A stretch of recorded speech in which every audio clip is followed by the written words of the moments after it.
En réponse à l'une des questions de l'un des avocats de la partie civile, vous avez soutenu que les troupes de Toumba et du général Sekouba Konaté ne pouvaient pas réussir leur complot contre les forces redoutables que représentaient les troupes de M. Claude Pivy et de M. Moussa Tchegourou. Vous maintenez cela? C'est par rapport à... Est-ce que vous maintenez ces parce que vous avez déformé ma phrase.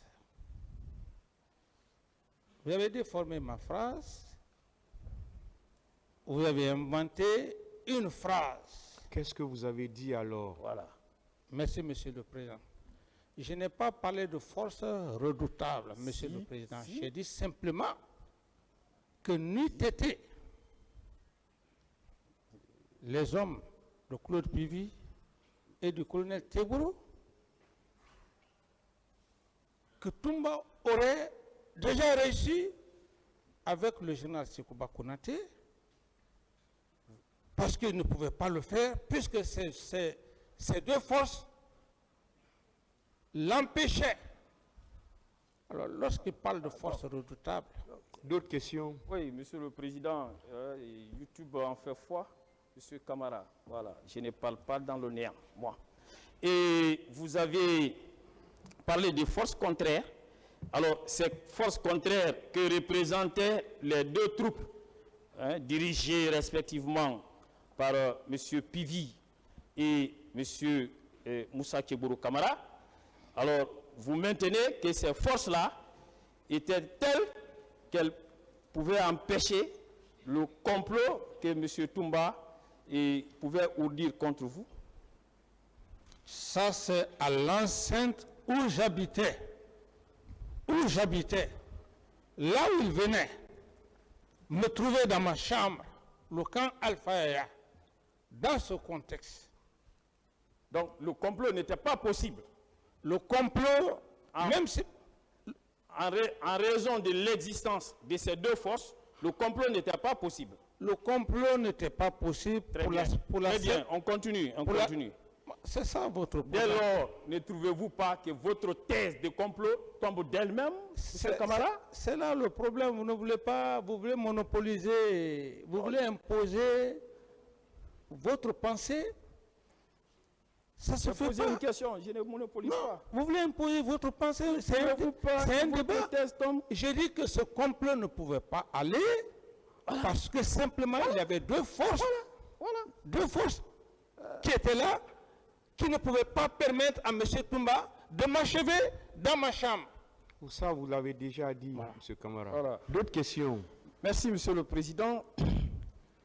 Et vous avez également soutenu, et vous l'avez fait à plusieurs reprises, même tout à l'heure, vous venez de le faire, et vous avez déclaré, et toujours, que M. Sekouba Konaté s'était rendu à Massanta dans le cadre de ces mêmes complots. Vous le maintenez? Bien, il s'est évadé. Pour qu'on dise que oui, Sekouba n'était pas à Conakry, il était absent.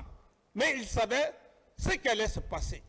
C'est pourquoi j'ai dit, avec la sagesse de M. le Président, même le lundi ici, M. le Président et M. le Procureur, les employeurs de poursuite, je peux remettre. Cet audio, vous allez écouter. Pourquoi il a quitté? Ce n'est pas moi qui le dis. C'est l'un des leaders emblématiques qui a même failli perdre la vie. Est-ce que M. Sekouba s'est rendu à Massanta dans le cadre du complot? Il s'est rendu à Massanta pour ne pas que les événements du 28 septembre se fassent à sa présence. Pour qu'après c'était dans le cadre du même complot, c'est la question de l'avocat. Oui, c'est dans le cadre du même complot, Monsieur le Président. Très bien, Monsieur le Président. Alors, est-ce que celui qui veut commettre un complot contre un président ayant son siège à Conakry plus précisément au camp Alpha Diallo? A-t-il besoin d'aller à l'intérieur du pays? Oui, mais Sekouba roulait pour son mentor. Le complot, ce n'est pas simplement le complot, il y a plusieurs stratégies.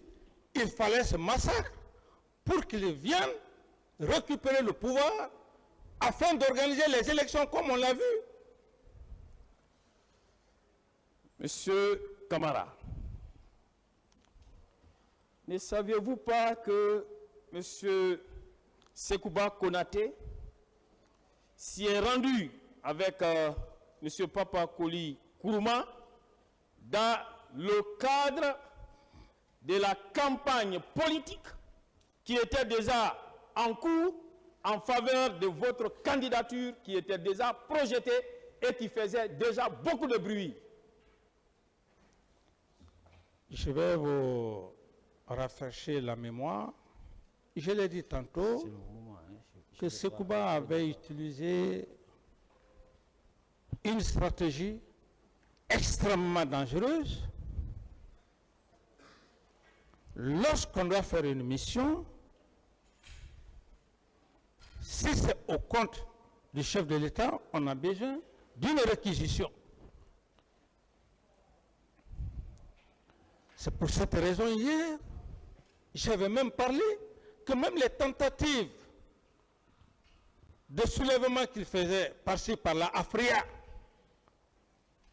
aller parler, capitaine Dadis, en parlant même d'un discours, vous allez dire que cet homme-là peut mourir pour le capitaine Dadis.